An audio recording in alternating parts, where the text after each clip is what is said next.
Como sempre, a gente tenta pensar junto. Hoje, extraordinariamente, nós tivemos uma reunião lá no Centro de Boa Esperança, à tarde, coisa que a gente não faz, e a gente leu lá uma mensagem de Valdemar Barbosa, que foi quem inaugurou fisicamente, fundou o Centro Espírita Amigos na Dor. E ele trouxe uma mensagem hoje de manhã, reforçando o compromisso que a nossa casa tem com a educação do espírito. Obviamente que toda a casa espírita traz esse compromisso de educação do espírito, que é um pouco diferente de cultura espírita, que é um pré-requisito para o espírita. Mas cultura espírita não traz educação. Ela facilita esse processo educativo. Então existe a cultura espírita e existe a cultura do espírito. Nós estamos na época de aplicar em nós esse conhecimento espírita para transformar esse conhecimento num processo educativo. E junto com a mensagem do Valdemar Barbosa, nós lemos lá uma mensagem de 1951, quando Valdemar Barbosa, como médium, recebeu a mensagem de Salustiano. Primeiro a gente começa a perceber quanto cuidado os espíritos têm conosco. Então aquele médium de 1951 estava hoje lá como espírito desencarnado, continuando aquele trabalho, num processo onde muitas almas se juntam para dar conta de coletivamente criar condições de cada um brilhar a sua luz. E na mensagem de 1951 do Salustiano, ele está lá, continua lá atrás, falando a mesma coisa que hoje os espíritos estão nos falando, da educação, do compromisso da casa, há 65 anos atrás, com a educação do espírito. E o Salustiano fala que nada é necessário para a educação do espírito, além do óleo para queimar e produzir a luz interior. Obviamente que nessa mensagem ele traz lá o compromisso na nossa casa com a codificação kardeciana, conhecimento espírita, com cultura espírita. Mas para que a gente possa colaborar com o outro e fazer o nosso processo evolutivo, é preciso aquecer o nosso coração. É preciso modificar sentimento. Isso que é processo educativo. É só isso que é necessário, é o traço que precisa. Eu preciso estar gerando luz em mim. Para que eu comece esse processo, nós vamos trazer uma reflexão hoje, usando de novo Paulo de Tarso. Para que a gente perceba o porquê de estar encarnado. Lá no capítulo 11 do Evangelho segundo o Espiritismo, na Lei de Amor, tem um item lá que fala da fé e da caridade. E lá fala que o objetivo de estarmos reencarnados, nesse tempo, o livro dos Espíritos e o livro do Evangelho segundo o Espiritismo, foi de 1857 a 1868. Todos os 5 foram trazidos para nós. Então, nesse tempo nosso, eles falam que espíritos que estão encarnados nesse momento nosso, eles têm um objetivo de estar reencarnado, que é o desenvolvimento moral. E lá os espíritos falam nesse item, fé e caridade, que ao estarmos reencarnados, os órgãos materiais facilitam o nosso processo de desenvolvimento moral. O nosso cérebro físico, ele facilita a mudança do nosso condicionamento mental. Com a mudança do nosso condicionamento mental, a gente consegue fazer a mudança da nossa atmosfera fluídica, da nossa constituição. A gente desloca no tempo do Espírito. A gente purifica, a gente eteriza, a gente brilha, a gente expande. Esse é o processo educativo. O que nós queremos trazer aqui hoje é um pensamento para que a gente, Santo Agostinho, lá no Livro dos Espíritos, já trouxe que é preciso autoconhecimento para a evolução. E eu queria que a gente pensasse junto aqui numa palavrinha chamada tormento. Quem tem tormento?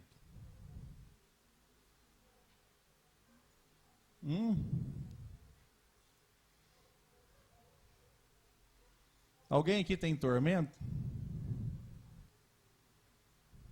Alguém aqui tem conflito? Alguém aqui tem aflição? Talvez se nós formos lá no dicionário, conflito, tormento, aflição, transtorno, está tudo dentro do mesmo balaio. Mas nós vamos tentar trazer uma significação para tormento diferente da significação de conflito, utilizando Paulo de Tarso. Porque a gente tem percebido a necessidade urgente de cada um de nós, nesse tempo que a gente se encontra de encarnado, identificar qual que é o tormento que predomina em mim, no meu campo mental. Para a gente começar a perceber que conflito já é um passo adiante do tormento. Eu poderia dizer assim que tormento é ruim, conflito é bom. Lá no Pão Nosso, tem um capítulo, um item lá do Pão Nosso, daquela coleção Fonte Viva que o Emmanuel trouxe, que são comentários do Evangelho, comentários dos apóstolos, que Emmanuel tenta trazer luz para o nosso entendimento, para facilitar o nosso processo íntimo de mudança, de educação. E lá ele comenta uma frase de Paulo de Tarso, que ele escreveu aos Filipenses, que ele fala assim: tende visto o combate, o meu combate. Agora ouvistes o combate que está em mim. Ele escreveu aos Filipenses que houve uma mudança. Vocês viram um combate que eu tinha. Agora vocês estão ouvindo um combate que existe dentro de mim. É diferente. Lá o capítulo é o combate íntimo. E lá o Emmanuel retrata que Paulo de Tarso, desde criança, ele era uma criança prodígio. E programou uma encarnação especialíssima, obviamente, né, São Paulo, onde ele traz dentro do conteúdo da programação reencarnatória, conteúdos e propostas a serem trabalhadas igual cada um de nós. E traz também tendências. Mesmo um santo é diferente do outro santo. São Paulo é diferente de São Pedro, que é diferente lá de Tiago, que é diferente de João, que é diferente de Maria Madalena, que é diferente de Judas. São espíritos que já avançaram, mas cada um de nós vai trazer sempre uma identidade própria, com características próprias. E características que às vezes são utilizadas para o bem e para o mal. Então, São Paulo traz isso e a gente tem que tentar sempre fazer o link, a hora que a gente tenta trazer um estudo, a personalidade de São Paulo, qual que é o tormento de Paulo de Tarso, qual que é o conflito de Paulo de Tarso, para tentar fazer uma associação com a nossa intimidade, com o que eu ando sentindo, como que eu ando administrando as minhas emoções, como que tem ficado o meu campo mental, onde que a minha mente tem fixado. Porque só existe evolução, só existe esse progresso moral que os Espíritos falam para nós, que é o objetivo de estarmos reencarnados, se existir esse cuidado com o pensamento.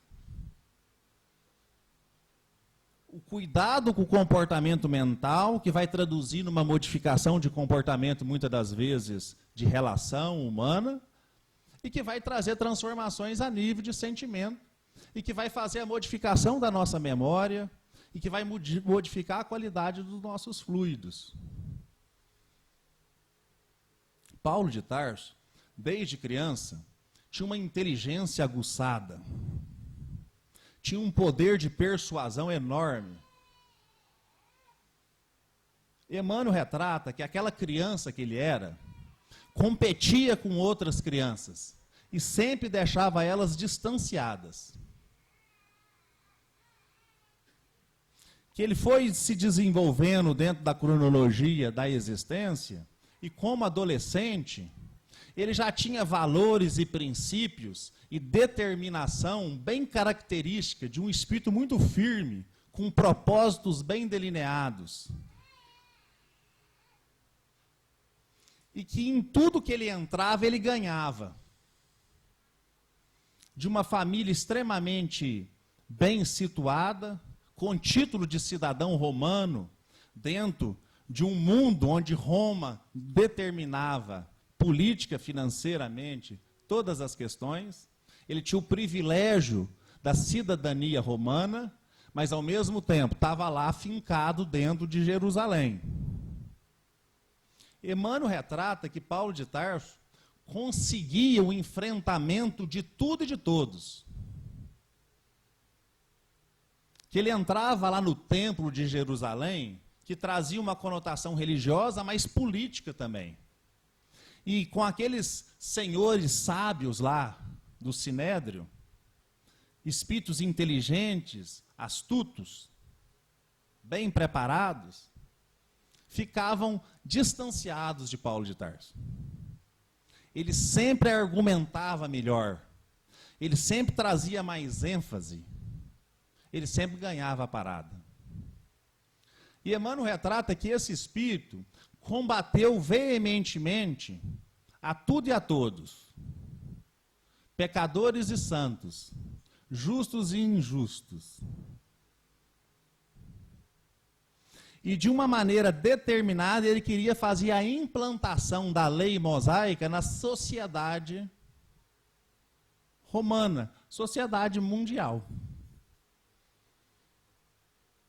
Por isso que ele chega dentro da vivência, numa primeira etapa da programação reencarnatória dele, porque obviamente que São Paulo programou estar no tempo do Cristo, ele vem para não estar ali convivendo com o Cristo contemporaneamente na existência, ele vem na sequência e ele tem o contato direto com os primeiros cristãos. E ele persegue cristão. E ele assassina cristão. Porque ele impõe o seu desejo a qualquer custo. E ele traz ferramentas para isso. O tormento de Saulo de Tarso era o domínio. Um espírito alucinado, querendo implantar verdades que ele acreditava nelas, um espírito de valor, um espírito com enormes recursos dentro de uma programação reencarnatória. E ele alucinadamente acha que ele tem que implantar o reino dos céus na marra. E todos que contrariam a dita lei são adversários. E todos os adversários enfrentam o rigor da tua espada. A espada intelectual, a espada da posição social e a espada física também. O tormento de Paulo de Tarso era esse domínio.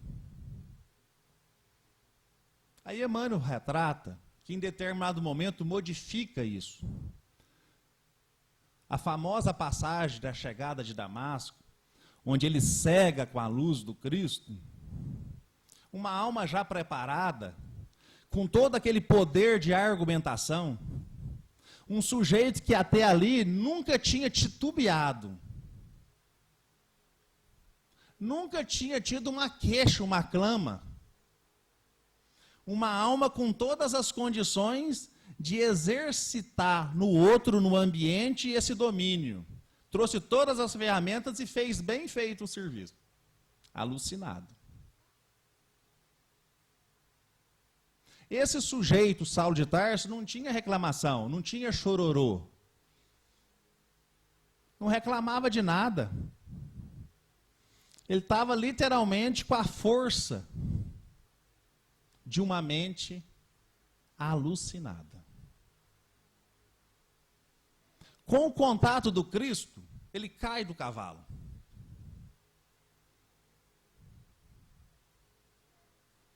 A primeira coisa que ele faz é assim: que queres que eu faça? Já entendi, estou fazendo tudo errado. Tamanha a vibração e a indução do Cristo naquela mente já preparada,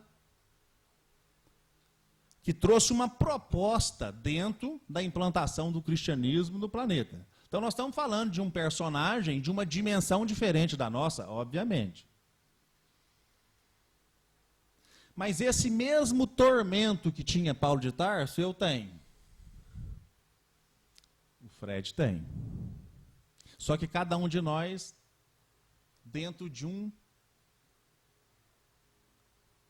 contexto de personalidade.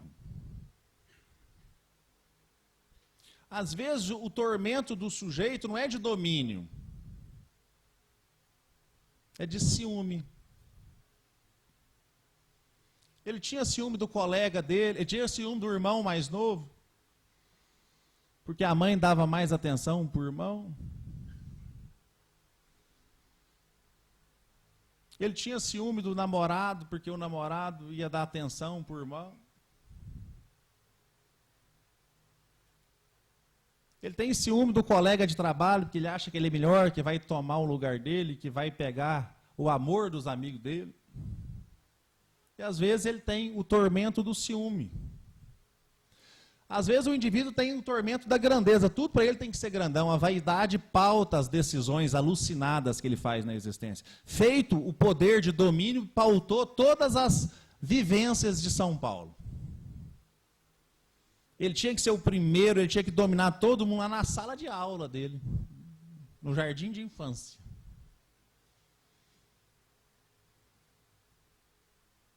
Às vezes o espírito, ele alucina que as mudanças têm que acontecer de fora. Nós falamos aqui já uma vez sobre Bartolomeu, que ele ficava triste porque o pai não compreendia, porque o irmão não compreendia.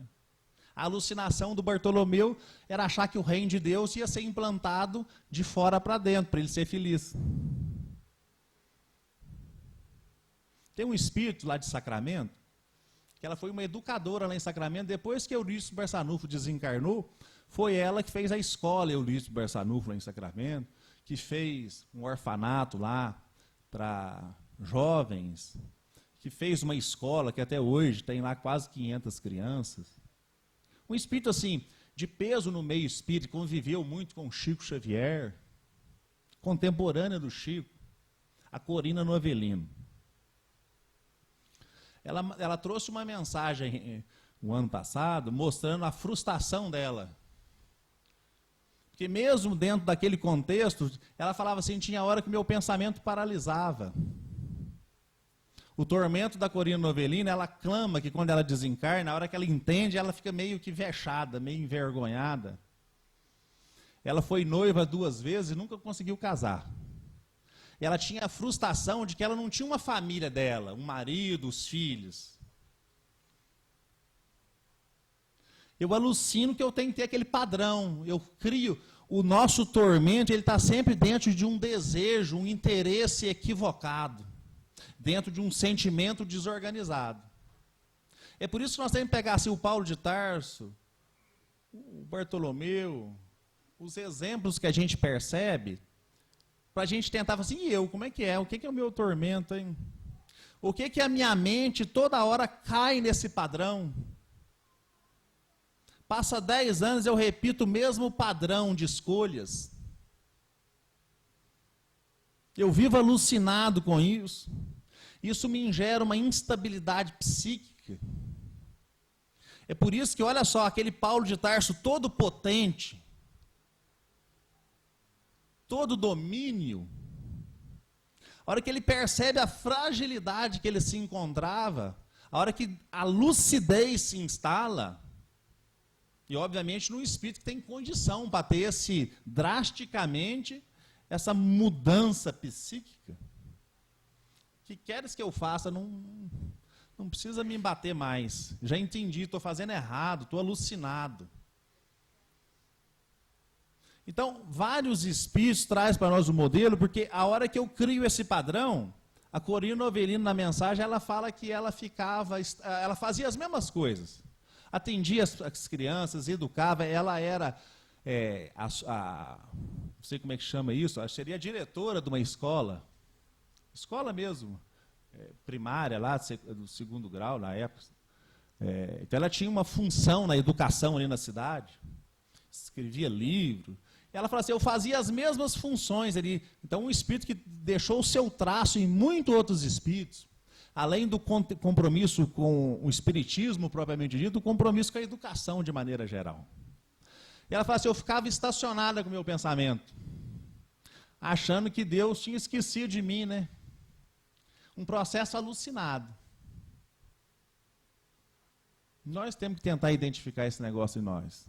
Nós temos que tentar procurar, ver qual que é o meu padrãozão. Então, nós estamos trazendo uma conotação de tormento, mais ou menos igual está ali no capítulo 5, Bem-aventurados os aflitos, os tormentos voluntários. Lá o Espírito traz para nós que quer tormento maior do que aquele pautado no ciúme, na inveja, nada basta.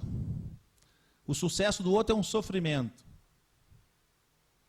E você fica ali naquele tormento voluntário, um sentimento em desalinho seu predomina e você repete aquele padrão.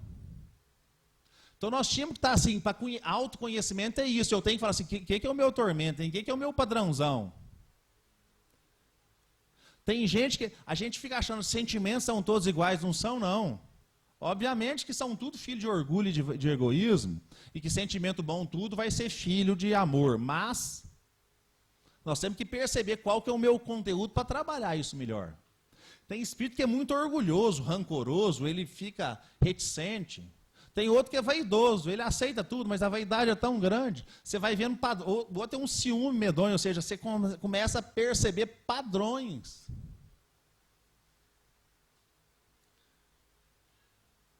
Meu campo mental fica minado com aquelas ideias alucinadas que eu vou alimentando, e não percebo que eu estou assim, enfraquecendo o meu campo psíquico.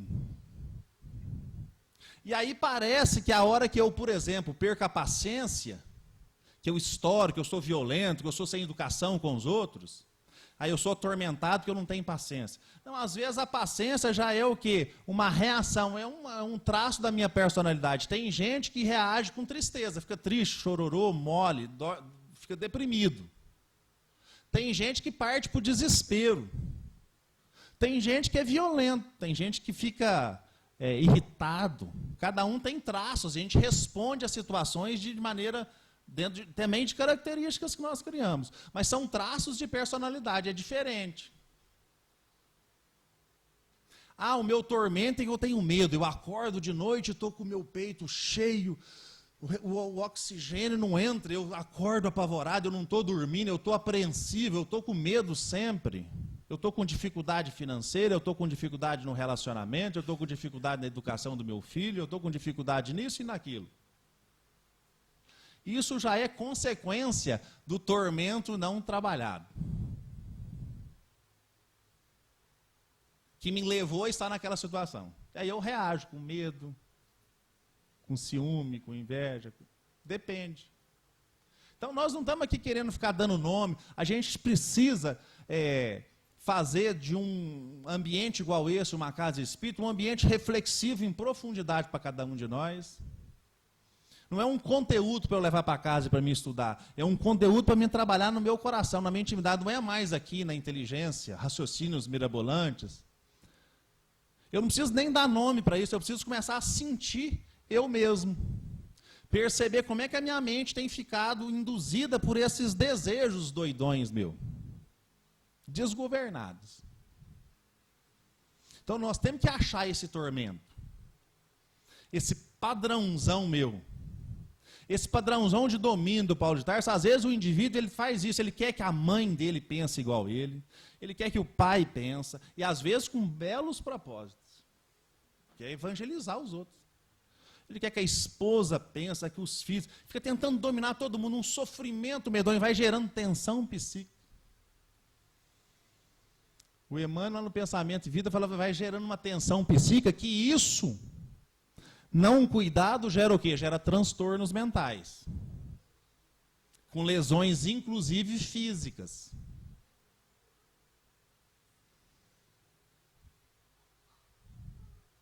Então, o tormento de Paulo de Tarso, ele estava pautado nesse domínio, e aí o Emmanuel, nesse capítulo lá do Pão Nosso, o combate íntimo, o Emmanuel fala assim, mas chegou em determinado momento, aí ele fala meio que, poeticamente, Paulo de Tarso cai de joelhos, né? Percebe o que estava fazendo. E nesse momento que ele tem essa percepção, ele fala assim, ele cala-se. Ele cala e passa a escutar. Ele já não olha mais para fora, ele não quer fazer mais mudanças nos outros. Ele não quer fazer mais mudanças políticas. Isso não quer dizer, obviamente, gente, que a gente não tenha compromisso. Às vezes a gente tem uma função política, a gente tem uma função na sociedade, na área financeira, a gente tem uma função na família. A gente tem que buscar atender as circunstâncias, sim. Mas o foco é íntimo, é a nível de sentimento. E ele percebe que o serviço dele, na programação dele, não era estar lá no Sinédrio implantando leis e regendo tropas. E liderando soldados para fazer a verdade ser implantada na marra. Ele estava indo matar Ananias, um cristão. Ele e um tanto de soldados sob seu comando. Aí o sujeito, a hora que ele percebe isso, o Emmanuel fala assim, ele começa o combate dele mesmo, ele começa a ver que todas as dificuldades estão nele. Que não precisa trazer mudança nenhuma no exterior para gerar céu.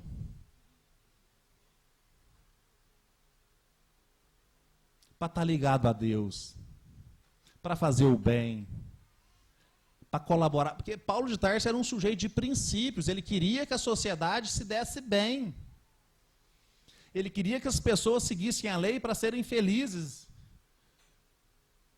Ele percebe que não era assim. Não era com mudanças exteriores.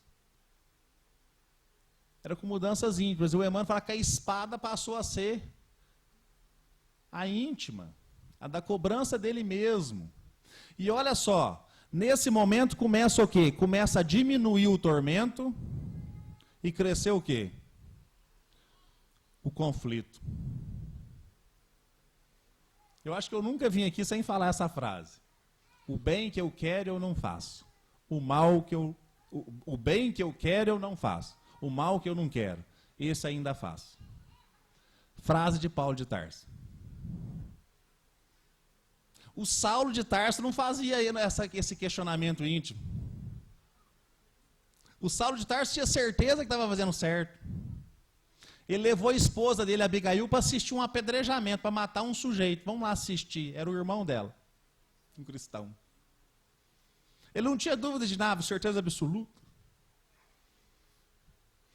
Uma mente atormentada, alucinada, achando que estava levando a verdade. A hora que o tormento começa a diminuir, a lucidez começa a chegar, o que acontece com a criatura? Conflito. O bem que eu quero é eu que não dou conta de fazer, o mal que eu não quero ainda estou repetindo. Parei de olhar para o outro, eu não quero mais mudar o outro. Eu não quero mais matar o que fala que é cristão, porque cristão é certo e que é errado. Eu quero matar o homem velho que está aqui dentro. Eu quero educar o meu pensamento. Eu quero reformar os meus sentimentos. Então, olha só, o sujeito entra numa zona de conflito, de luta íntima, o bom combate, o combate comigo mesmo. O combate íntimo que o Emmanuel traz lá no Pão Nosso. Então, olha só, nós só vamos dar conta de sair desse processo alucinatório. O Emmanuel fala que a gente vive como espírito pouquíssimo tempo na existência. A gente vive dormindo. Lá no Pão Nosso tem uma passagem que o Emmanuel comenta também, uma outra passagem, do Paulo de Tarso. É outra carta que ele faz. Acorda, ó tu que dormes. Desperta. Presta atenção no que você está fazendo. E aí começa verdadeiramente a haver transformação moral. Que é assim que se reconhece o verdadeiro cristão, aquele que faz a sua transformação moral. É isso que lá no capítulo 11 da Lei do Amor, fala para a gente da fé e da caridade, que o objetivo de estar reencarnado é fazer a modificação moral. Eu só faço modificação moral detectando as alucinações da mente enfermiça que eu carrego ainda. Olha só, vamos pegar alguns conceitos do Emmanuel e do André Luiz. O André Luiz, lá no Mundo Maior, ele ilustra para nós o nosso cérebro físico como sendo um castelo com 3 andares, um prédio com 3 andares. No primeiro andar estão as coisas instintivas, no segundo andar as coisas cognitivas. Se eu estou fazendo uma conta de matemática, eu estou lá no segundo andar. Se eu estou comendo 50 latas de doce de leite, eu estou lá no primeiro andar. Se eu estou buscando a minha reforma, a minha conexão com o Pai, eu estou no terceiro andar, lá no córtex frontal. Uma área do cérebro inabitada. O neurônio não está acostumado a passar lá. Isso não é pejorativo, isso é orgânico. Nós temos que desenvolver isso em nós. Então ele fala que a mente é como se fosse uma esfera, ela está ali naquele lugar, está ali no outro. Eu preciso fazer esses comandos. O Emmanuel retrata a mente como um espelho, que ele esboça a emotividade. Não tem jeito a gente cercar a emotividade. Se eu tenho um padrão, às vezes, de impaciência, ele vai sempre brotar. A mente é um espelho, alguém me irrita. Eu tenho que fazer a condução disso para outro caminho. E o Emmanuel retrata que a mente, esse espelho, ele ilustra assim, a mente é o espelho da consciência lúcida. Por isso que a hora que Paulo de Tarso está lá como Saulo de Tarso, muda até o nome, para mudar, mudei, eu não tem nada a ver com aquilo mais. Aquilo não me serve. A consciência não estava lúcida, o campo mental estava operando na zona do orgulho, da prepotência, do mando, do poder, do domínio. A mente estava literalmente comandando o espírito. Aquela alma estava ali frouxa, sendo conduzida pelos condicionamentos daquela mente. Construída milenarmente, cada um de nós. O meio fez um homem. O sangue resgatou o espírito em determinado momento e fez o que somos, inteligentes e com tendências e com características. Mas agora é preciso resgatar da matéria o homem. É o espírito que faz isso. É isso que é a proposta da encarnação, fazer com que eu evolua moralmente. O Emmanuel fala que essa mente, esse espelho da consciência lúcida, a gente pode definir como o campo da consciência desperta, dentro dos limites que o conhecimento acumulado permite. O campo mental do Cristo é infinitamente diferente do meu campo mental. Mas dentro do meu campo de consciência para ser trabalhada, a minha mente pode estar no piso, alucinada, ou pode estar no teto, fazendo o que dá para fazer de reforma íntima. Ou eu estou dormindo, ou eu estou desperto dentro dessa programação de uma existência de mudança. O Emmanuel retrata a mente dessa maneira, o André Luiz retrata de infinitas outras maneiras, que nós podemos ficar falando aqui de evolução em 2 mundos, mas nós estamos intoxicados de tanta teoria. Nós já sabemos disso tudo e continuamos com uma mente frouxa. Aliás, a mente não está frouxa é a alma. Porque a mente continua repetindo os mesmos padrões milenares dela. Um de um jeito, o outro com outra característica, trazendo cada um de nós com a sua identidade, com as construções que foram sendo forjadas para o ambiente, de vivências milenares. Aí o Emmanuel traz para nós o quesito da vontade. Ele continua falando de mente, olha que só. Ele fala que a mente, o campo mental, poderia ser dividido em setores, igual uma empresa, um escritório com vários setores. Contabilidade, RH, comercial, produção. Uma empresa tem vários departamentos. Ele fala que o nosso campo mental, didaticamente, pode ser dividido nisso.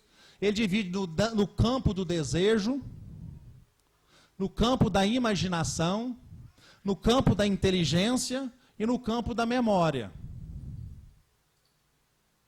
Essa mente trabalha esses setores dentro do campo da consciência desperta que o conhecimento adquirido permite. Um ser mais primitivo tem um limite muito inferior. Um espírito já em expiação e prova significa que já teve mais vivências, já ampliou essa percepção.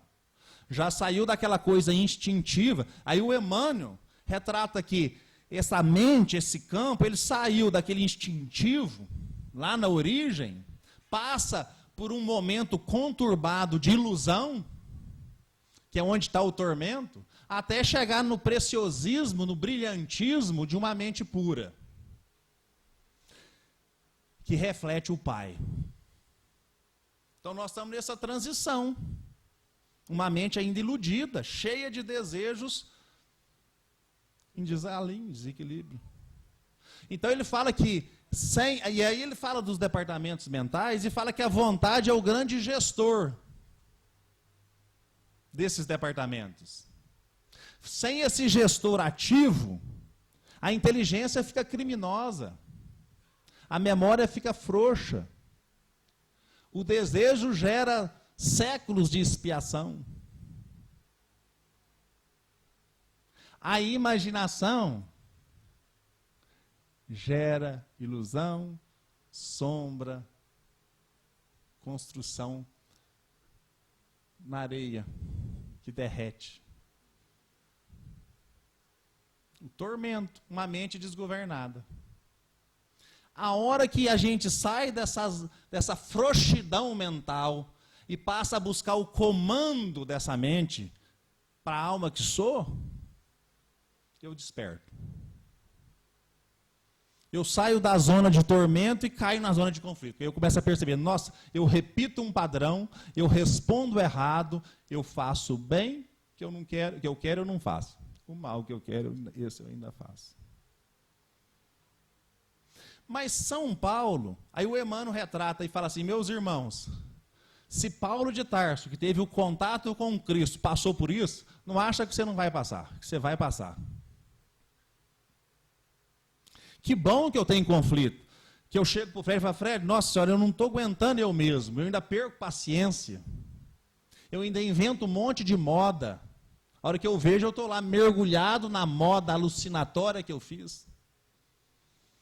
Eu gero um monte de inconveniente para o meu próprio êxito. Eu conspiro contra eu mesmo. Dentro da existência.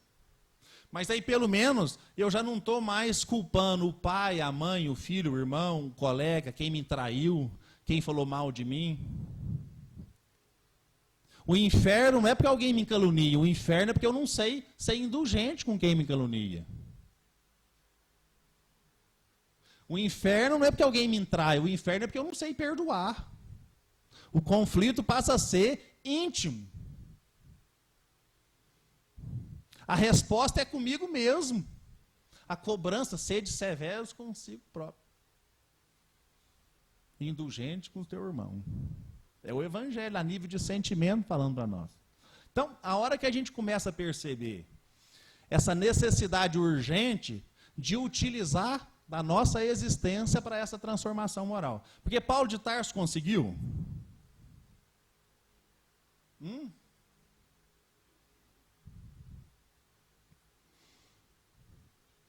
Ele sai daquela zona de tormento, à medida que o tormento diminui, cresce o conflito. Chegou um momento da existência dele, o Emmanuel, lá nesse item do Pão Nosso, ele fala assim, tomava pedrada, era achacalhado em todo lugar que ia e continuava pensando só na sua mudança, tentando levar o Evangelho dentro do exemplo. Esse espírito, no final da encarnação dele, ele chega para Tiago, quando ele estava indo para Roma para ser morto, para ser decapitado. Ele pressentia que chegava o fim da encarnação, e ele estava vindo de um barco, indo para Roma, ele para numa praia que estava Tiago. Eles deixam ele ter uma conversa lá com o amigo. E Tiago fala para ele, Paulo fala para Tiago que ele sentia que estava nos derradeiros dias dele da existência. E Tiago responde assim, não desanima não é assim não. Aí ele responde assim, Tiago, eu não estou desanimado, né? Eu só estou sentindo que está no fim. Mas agora, Tiago, ninguém mais me molesta. Eu nada sou, mas tudo posso. Olha que incoerência. Nada sou, mas tudo posso. Incoerência para a razão humana, não para a lógica divina. Porque o que aconteceu? Se o tormento diminuiu, ele parou de estar alucinado, querendo colocar as coisas em ordem lá fora. Ele passa a ter conflito para colocar as coisas em ordem dentro dele. E ele tem dificuldade, porque ele ainda sente errado, ele ainda faz errado, ele tem atitude errada, pensamento errado, mas ele está naquela luta constante. O que aconteceu para que esse conflito diminuísse e ele chegasse na véspera de ser morto, falar para Tiago assim, não, agora ninguém mais me molesta. O que aconteceu na intimidade desse espírito? Desenvolveu nele a vontade. O capitão, o gerente da imaginação, o gerente do desejo, o gerente da inteligência, o gerente da memória. Passou a ser o capitão da própria alma. Como que nós vamos dar conta de fazer esse processo dentro da nossa dimensão? Primeiro nós temos que detectar esse tormento que a gente carrega. É voluntário, é um padrão que eu repito voluntariamente porque eu gosto. É um interesse torto que eu tenho. Esse tormento voluntário tem que passar a ficar involuntário. Tem que pensar, não, isso aí eu não quero, eu já entendi que é isso aí que me leva sempre a tensões psíquicas que eu respondo mal, com impaciência, com medo, com desespero. Que eu fujo da raia. Mas isso já é questão da minha personalidade. O que me levou até lá foi o tormento. Foi o que levou Bartolomeu a ficar lá desanimado, triste, foi o que levou Paulo de Tarso, foi o que levou o outro, que levou eu, que eu tenho que começar a perceber. Então, o tormento diminui à medida que sobe o conflito diminui à medida que sobe a vontade.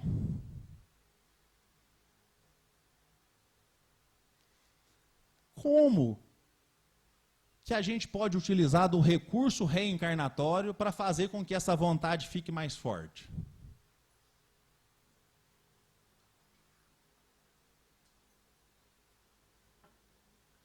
Lá no capítulo 11 do Evangelho, fé e caridade. O objetivo da reencarnação é o desenvolvimento moral. E os órgãos físicos nos ajudam. O André Luiz, não preocupa com o conceito agora não, que agora eu vou filosofar. Eu estou falando assim com muita sinceridade, porque o que interessa é a gente sentir esse troço. Lá no mecanismo, eu falo filosofar e não quer dizer que isso não seja importante. O espírito, às vezes, ele precisa desse conhecimento, é por isso que a gente busca isso dentro de uma casa espírita. Existe um livro do André Luiz, que é Mecanismos da Mediunidade. Obviamente que o foco é falando das interações mediúnicas. Mas interação mediúnica é interação mental. Na verdade, a gente estuda no livro dos médiuns que interação mediúnica é mistura fluídica, perispírito com perispírito. É campo eletromagnético.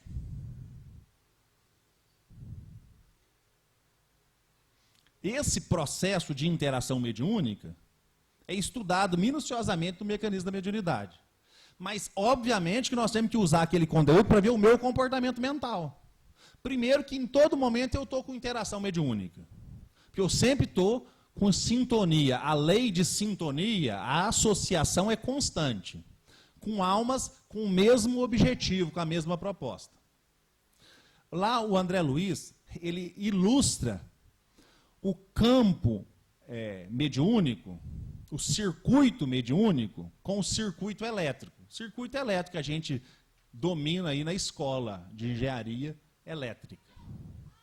Que um eletricista entende de capacitor, de indutor, de disjuntor. Lá ele retrata 3 características de um circuito elétrico: resistência, indutância e capacitância. Por isso que eu estou falando assim, esquece essa parte, pula. Onde que eu quero chegar? Ele ilustra para nós que essas circunstâncias, resistência, indutância e capacitância que tem no circuito elétrico, tem no circuito mediúnico, tem na nossa mente, no nosso campo mental. O Emmanuel mostra para nós que mente é campo eletromagnético. Magnetismo é energia estática, eletricidade é energia dinâmica. Nós somos estático e dinâmico. Campo eletromagnético é o pensamento, é o campo mental. Por isso que a hora que a gente fala de indutância, nós estamos falando do campo mental. O que é indutância?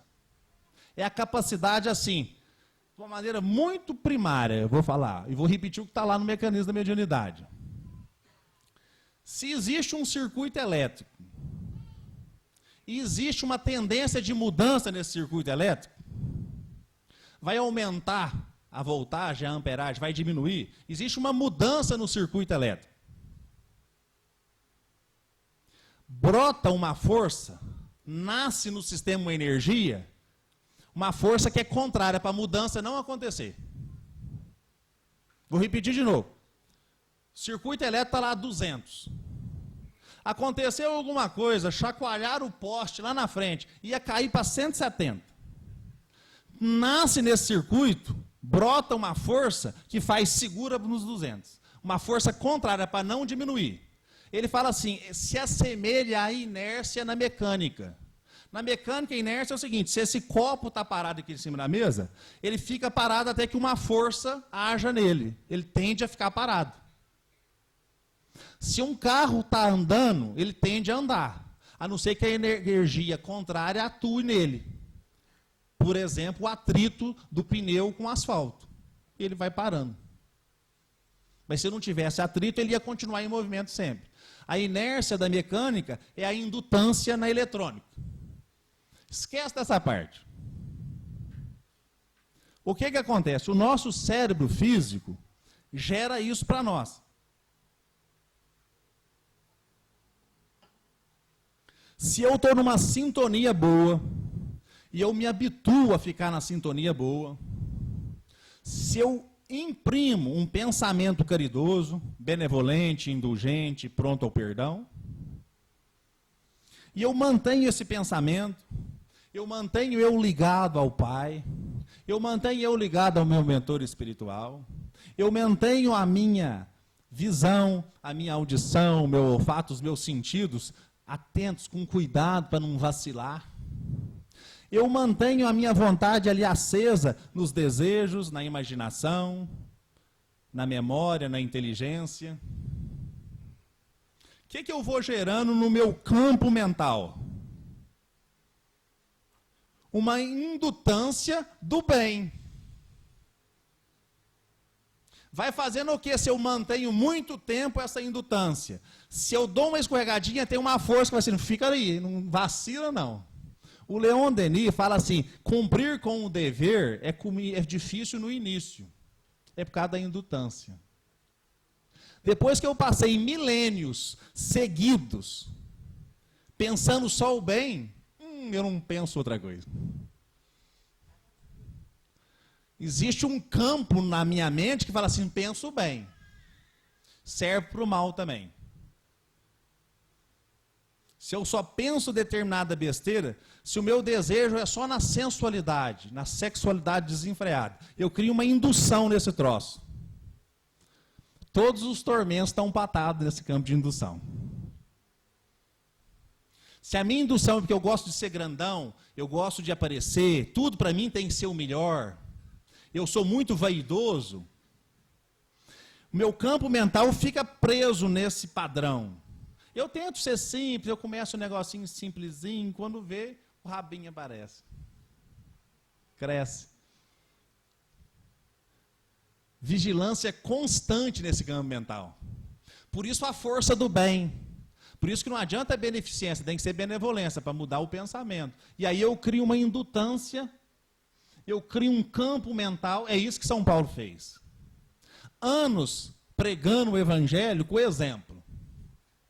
Anos como um tecelão simples. Aquele doutor da lei não tinha direito de falar na igreja dos cristãos. Ele não dava conta mais. Ele começou o trabalho de evangelização dele lá tecendo, como tecelão, lá na feira. Aí ele começava a conversar com um e com o outro e começou a misturar com o outro. Antes disso, ele fica anos lá no deserto, igual um ermitão, fazendo o quê? Desintoxicando aquele pensamento. Nós temos que começar a ter essa vigilância com a casa mental, a higiene do nosso pensamento, do nosso jeito de comportar mentalmente, para que a gente possa estabelecer um padrão novo, um condicionamento novo, uma tendência de pensar diferente.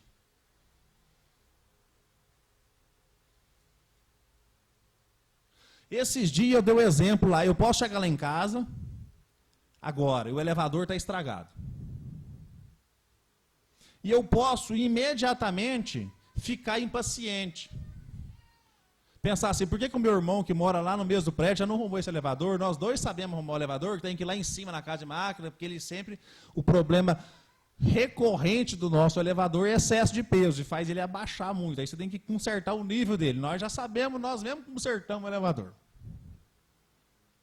Mas se eu chego 10 horas da noite em casa no domingo e ele não está lá, eu vou pensar, o meu padrão é de já culpar alguém. Algum vizinho, inadvertidamente, deixou que muita gente andasse no elevador. Excesso de peso fez o elevador sair do nível. Eu tenho que subir 5 andares para consertar lá em cima o elevador. O meu padrão, a indução minha é isso, porque eu já sou um espírito condicionado à posse. Eu só quero para mim, eu penso no meu bem-estar exclusivamente. Mas se eu já estou fazendo um trabalho íntimo, o bom combate, se eu já não estou mais alucinado, dentro do meu campo de vaidade, por exemplo, de querer ter um prédio com 3, 4 elevadores, que aí não tem nunca dificuldade. Com gerador de eletricidade, porque se acabar a eletricidade, eu continuo utilizando o benefício do conforto de um elevador. Isso tudo é importante, a inteligência cuida disso, mas a hora que não dá certo, o evangelho tem que cuidar do sentimento. Orientar eu ter um padrão de pensamento novo. Se eu estou no bom combate, eu vejo o elevador, automaticamente eu penso na moradora lá do 4º andar, que é uma senhora com dificuldade de locomoção. Ao invés de me irritar com o elevador, eu subo as escadas de prontidão e tento arrumar o elevador pensando no outro. Pensa se ela precisa usar o elevador e o elevador está estragado. E eu tenho o privilégio de saber consertar o elevador.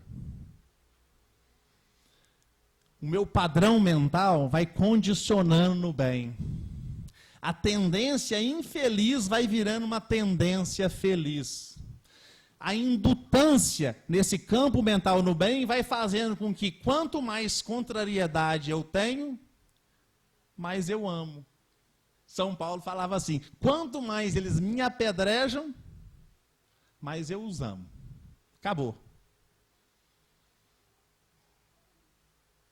Então, se nós não identificamos o nosso tormento e entramos na zona do conflito e fazemos da nossa vontade o nosso direcionador, o que faz o nosso pensamento ir para o campo certo, nós perdemos tempo na nossa existência. Por que que encarnado isso é mais fácil? Porque o cérebro físico é essa bobina.